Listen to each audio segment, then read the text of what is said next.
Alright guys, a quick one. Here, I'll detail how to sign in Apple ID on iPhone.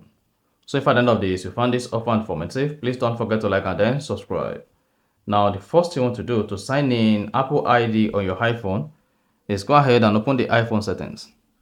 If you have any Apple ID account already here, you need to sign out. Now to sign in new, simply click on Apple account.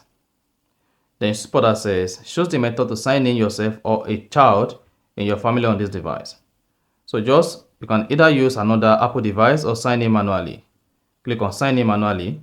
Now go ahead and type in your Apple account details, like your Apple account email. So type in that.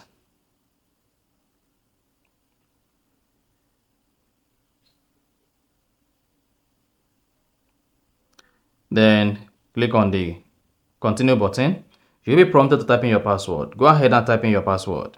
Once you type in your password, click on the check mark to continue, and then hang on. If the Apple account email matches the password, should say Apple verification code. Then should say message will be verified as sent to your other device. So if you didn't get the code, just said you didn't get the code. Then hang on. Then should say signing in. Now this is going to sign you in to your iPhone using the Apple ID after a couple of seconds. You just need to hang on until the process is completed. Now, in the process, you'll be prompted to type in your iPhone passcode. Go ahead and type in your iPhone passcode. For you to be able to sign in to your iPhone using an Apple ID, you need to confirm that the iPhone belongs to you by confirming the iPhone passcode that unlocks the phone, which is used to protect and access your data.